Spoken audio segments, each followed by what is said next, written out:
বিসমিল্লাহির রহমানির রহিম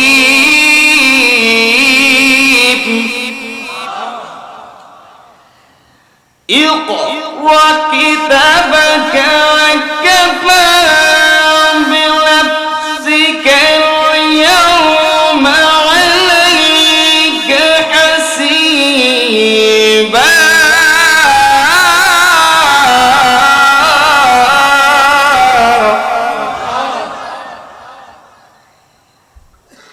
بنفسك اليوم عليك حسيبا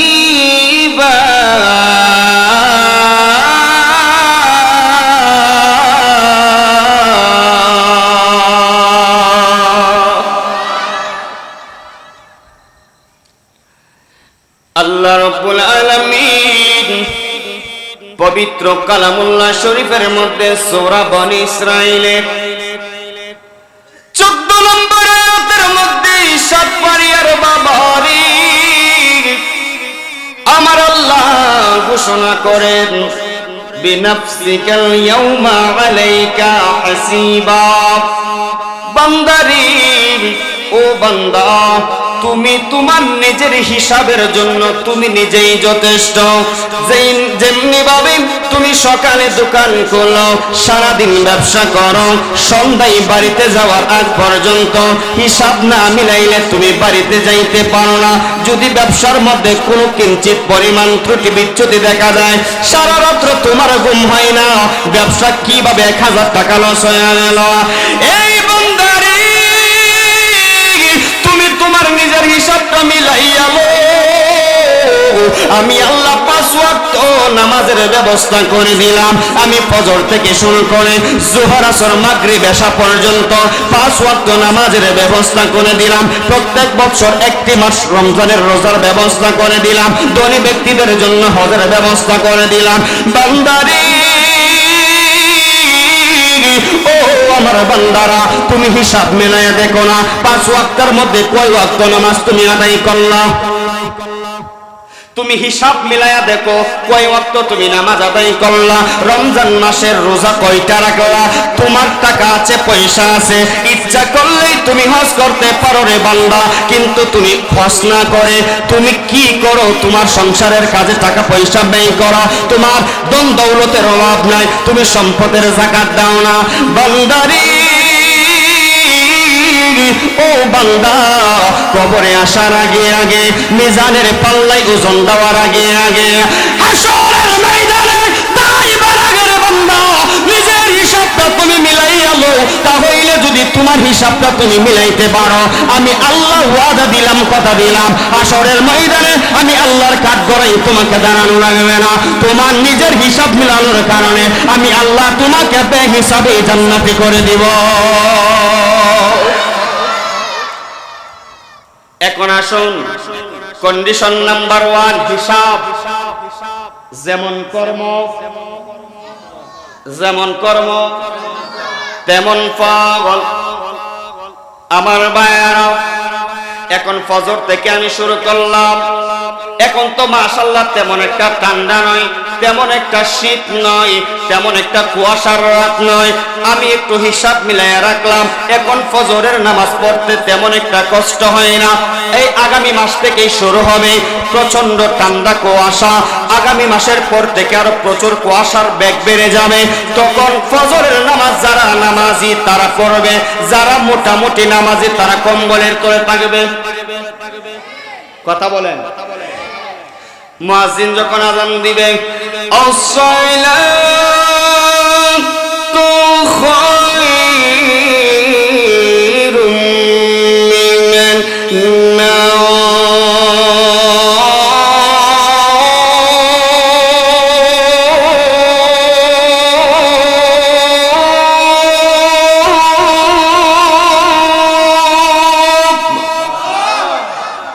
আযান দেয়নি সব পারিয়া মসজিদে আযান দেয় না আসসালাতু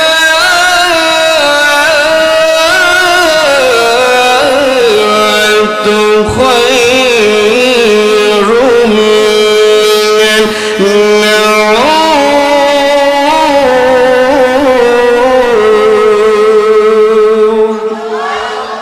মসজিদের মধ্যে আজান দেওয়া হয়, আসসালাতু খায়রুম মিনান নাওম। তুমি নিজের হিসাব কেমনে মিলাইবা? সারাদিন থাকো চায়ের দোকানে, সারাদিন থাকো মানুষের সমালোচনা নিয়ে, সারাদিন থাকো আরেকজনের গীবত নিয়ে। আল গীবাতু আশাদ্দু মিনাজ জিনা। তুমি থাকো মানুষের সমালোচনা নিয়ে। কে 10 তলা বিল্ডিং বানাইলো, তোমার হিংসা লাগে। কে কোটি টাকার মালিক হইল, তোমার বড় হিংসা লাগে। কে 10 কেরের জায়গার মালিক হইল, তোমার বড় হিংসা লাগে। অলিপুর সিটি পার্কের মধ্যে কে জায়গা রাখলো, তোমার বড় হিংসা লাগে।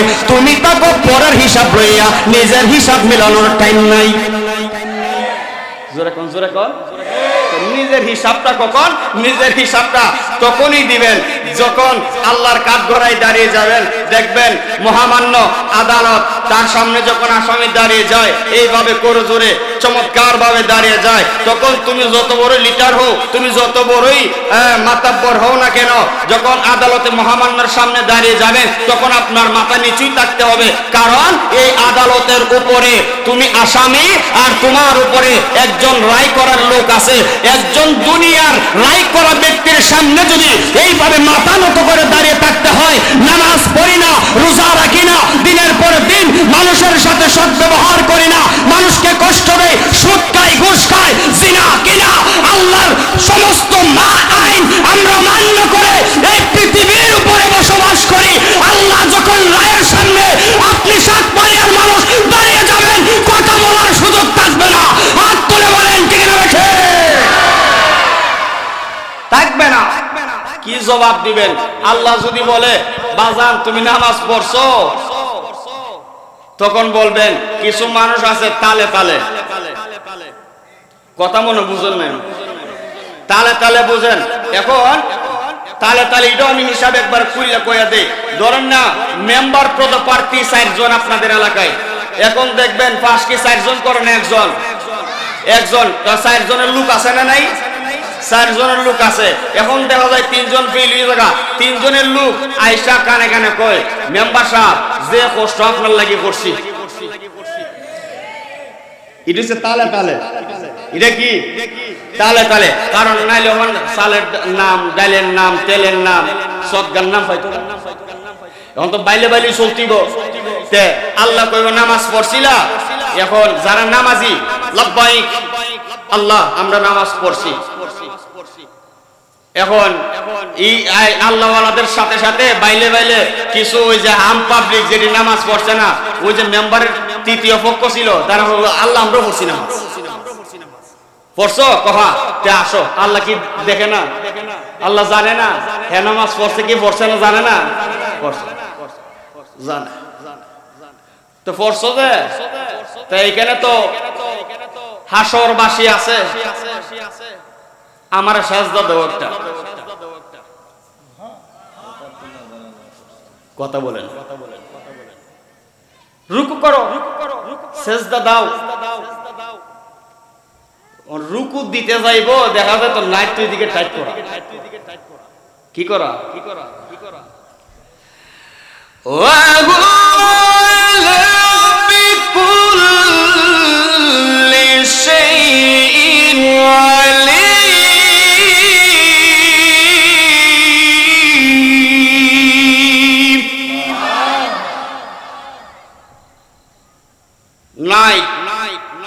টাইট করা, ওই যে কোমর নাট আসেনি, ওহন তো বোঝা যায় না। একটু ওই আসার রায় বইটা দিক কইন দেখবেন যে একটা বেদনা করে। ওই আমার ফাইতার আপ দিতে যাইতেছে গাড়ি, ফাইতার আপ কোন কেন নাট আছে।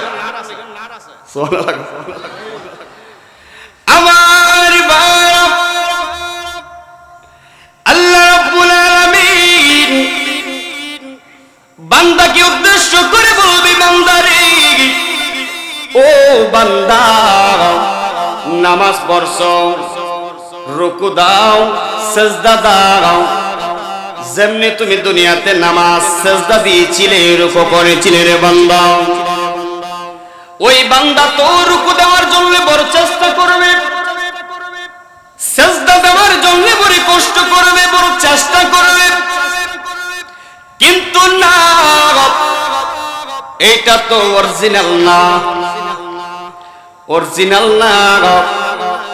একটু বাইলে বাইলে আল্লাহ বলবেন কিরে বান্দা তুমি তো রুকু করতে পারলা না, সাজদা দিতে পারলা না, তার মানে কি তুমি বাইলে বাইলে হাত তোলা দিছো?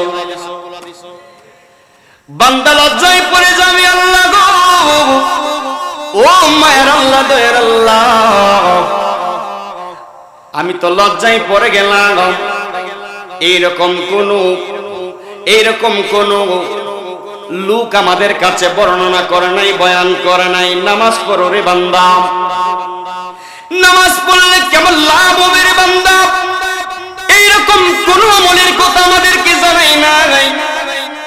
আমাদের সাত পানিয়ার জমিনে বড় বড় মাহফিল হয়েছিল, হাজার হাজার মানুষ জড়ো হয়েছিল আল্লাহ, কিন্তু কোন আলেমের মুখে নামাজের বর্ণনা শুনি নাই। কোন আলেমের মুখে নামাজ না পড়ার যে কতিটা শাস্তিটা সেইটা আমাদেরকে বর্ণনা করে শোনায় নাই। তখন এইটা না শোনানোর কারণে আপনাদের আগে বিচার হবে আলেমদের। আপনারা তো ওইখানে বইলা দিবেন, আমরা কেউ বলি নাই। যেই কারণে ও সাত পানির বাবারা প্রত্যেক একজন আলেমকে যখন দাওয়াত করবেন, তাদেরকে বিষয়বস্তু পোস্টারের মধ্যে উল্লেখ করে দিবেন যে হুজুর আপনি এই বিষয়ে কথা বলবেন, হুজুর আপনি ওই বিষয়ে কথা বলবেন।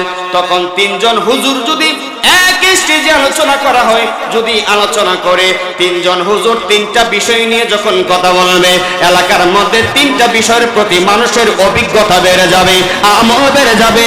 কথা বলেন ঠিক না বেটি? যেই কারণে আল্লাহ রাব্বুল আলামিন বলেন, তিলকা হুদুদুল্লাহ ওয়া ইয়াতু বিল্লাহি রাসূলুহু ইদখিলহু জান্নাতিন তাজরি মিন তাহতিহাল আনহার খালিদিনা ফিহা।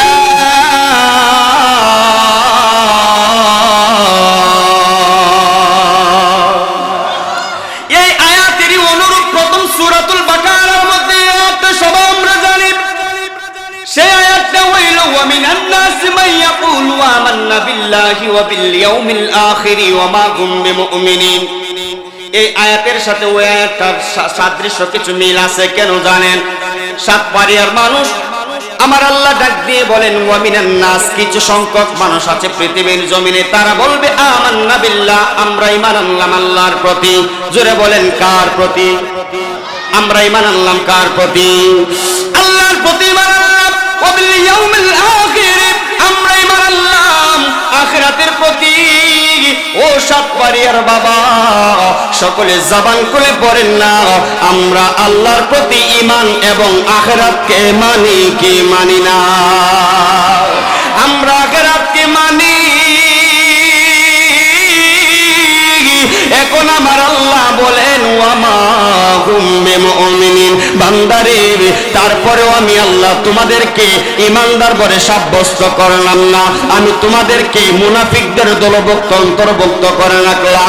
আল্লাহর কাছে জানতে চাই, আল্লাহ গো, ও মায়ার আল্লাহ, দয়ার আল্লাহ, আপনার প্রতি ঈমান আনার পর, আখিরাতকে মানার পর, তারপরে কেন আমরা ঈমানদার হইলাম না? এর মানে বোঝা যায় ঈমানদার যারা, তারা আমলের দ্বারা ঈমানদার হয় না। আরেকটা বিষয় আছে গুরুত্বপূর্ণ, যেটা মানলে ঈমানদার। সাহাবায়ে কেরাম আরজ করলেন, আমার কথা বুঝেন? জোরে কোন বুঝেন? সাহাবায়ে কেরাম আরজ করলেন, লব্বাইক ইয়া রাসূলুল্লাহ, ইয়া হাবিবাল্লাহ, নবী গো, ও মায়ের নবী, দয়ার নবী গো, তাহলে ঈমানদার কারা? আমরা তো আল্লাহকেও মানি, আমরা তো আখিরাতকেও মানি, আমরা তো জান্নাতও মানি, আমরা তো আবার জাহান্নামও মানি, আমরা তো মিজান মানি, আমরা তো ফুলসিরাত মানি। নবী গো,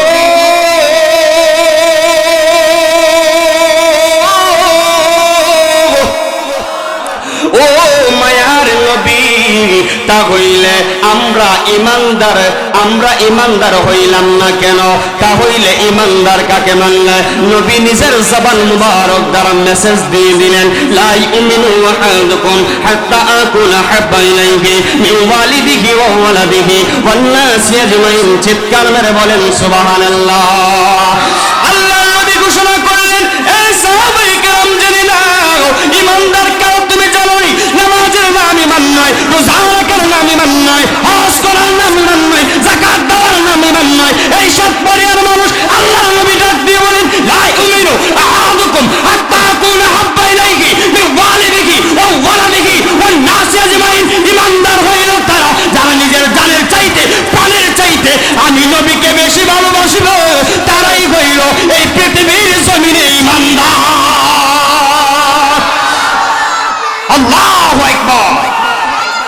ইয়া রাসূলুল্লাহ জিন্দাবাদ।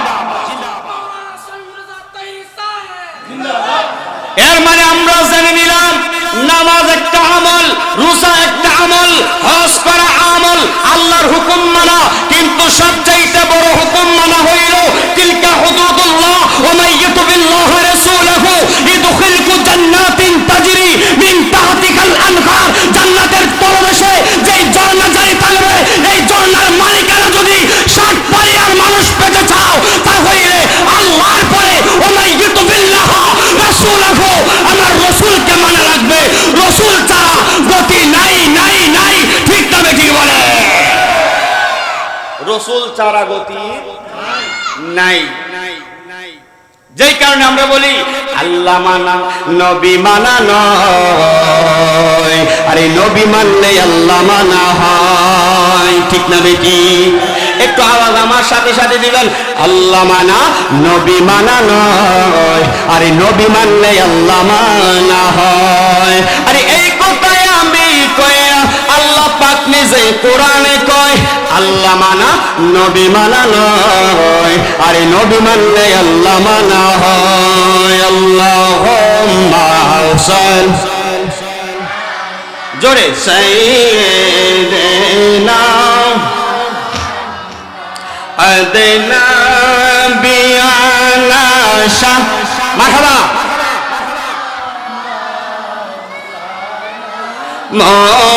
মুহাম্মদ নাবিয়ানা মারহাবা সবাই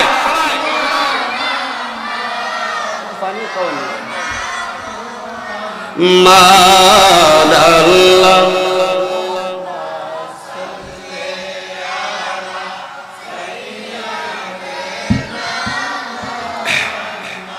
হাইরে চিন্তা করে দে করে মন, খেয়ে আছে তোরা বলা বল, চিন্তা করে দে কে আছে তোরা, না হেরে বিপদের কান্দারি নবীজি সোয়া রইছে মদিনায়। আল্লাহুম্মা সাল্লি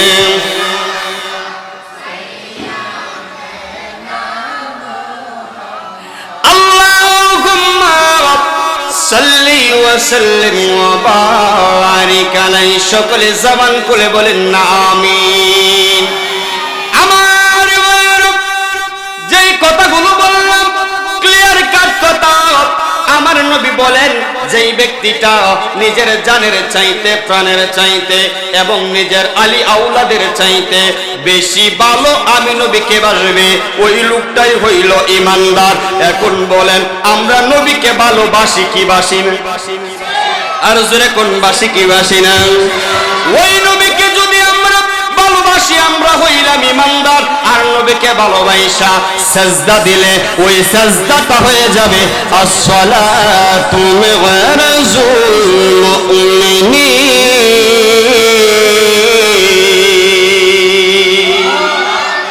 নবীকে ভালোবাসা তুমি সিজদা দিবা, এটা সিজদা নয়, এটা মুমিনের জন্য মেরাজ। মুমিনের জন্য মেরাজ, মুমিনের জন্য মেরাজ। নবী করেছে একবার, উম্মতের জন্য ব্যবস্থা করে দিয়েছেন কয়বার?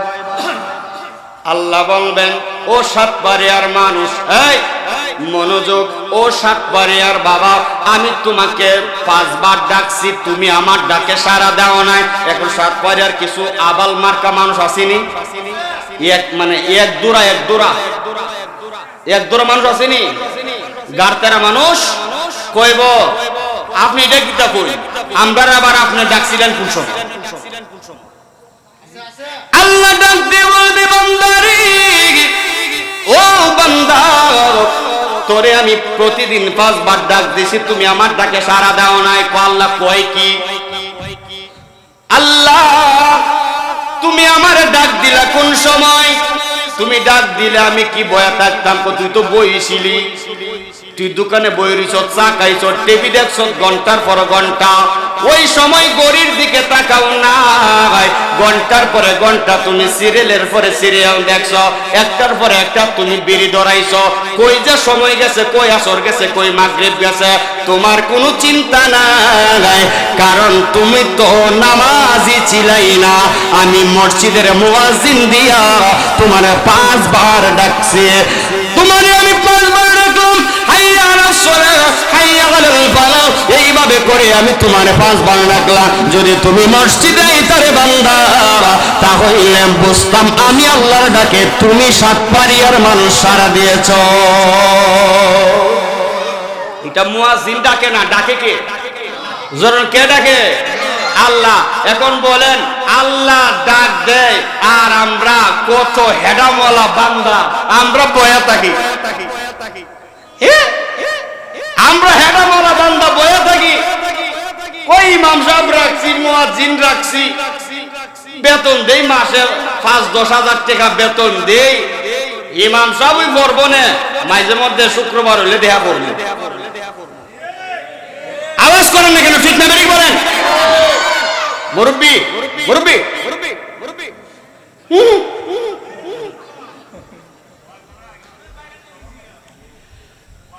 তো আমরা হেডা বলা বান্দা। আচ্ছা, আমার টাইম তো মনে আর বেশি নাই। আমি একটা এক্সাম্পল দেই, আপনারা বুঝবেন। আমরা তো গ্রামের মানুষ, আমরা বুঝি, এটা এক্সাম্পল, উদাহরণ বুঝিবালা। আচ্ছা, আপনারা যদি চেয়ারম্যান সাহেব একটা খবর পাঠায় আজকে রাত্রে যে আবুল মিয়া তুমি কালকে সকালে আমার অফিসে যাইও, যাইবেন নি? জোরে কোন যাইবেন নি আপনারা? আচ্ছা, চেয়ারম্যান সাহেবের বাদ দিলাম, যদি এমপি সাহেব একটা চিঠি দেয়, আচ্ছা এমপি সাহেব বাদ দিলাম, যদি মন্ত্রী সাহেব একটা চিঠি দেয়, আরো আগে যাইবেন, এদিন রায় তার ঘুম, বাবা রে বাবা, এই মন্ত্রী সাহেব আমার ডাক দিছে, আমার কি আর হুঁশ আছে? কিতাবে দিব কথা কই না করে? আচ্ছা, যদি মাননীয় প্রধানমন্ত্রী আমরা ডাক দেয়, বলে রাখ সাপ পাইয়া, কথা কই না? রাখ। আর কেউ দেখছি না, আমার প্রধানমন্ত্রী কত মায়া করে, আমার ডাক দিছে, এই রান্ধন লাগতো না, আমি সকালে না খাই তো, আর পারলে আজকে রাত্রি জমগা, সারা রাত্রি কোনো সংসদ ভবনের সামনে ঘোরাঘুরি করবো, বঙ্গভবনের সামনে, আর সকাল হইব এটা করবো, আর আমি ঢুকি যাবো। শেষ। প্রধানমন্ত্রী ডাক দিছে। এখন তাদের ডাকে যদি আমরা এত গুরুত্ব সহকারে আমরা শুনি, দুনিয়ার কিছু স্বার্থের কারণে, আল্লাহ বলেন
আমার আল্লাহ ডাক দিয়ে বললেন, ও বান্দা, আমি আল্লাহ মুয়াজ্জিন দিয়া তোমারে 5 বার ডাকাইলাম।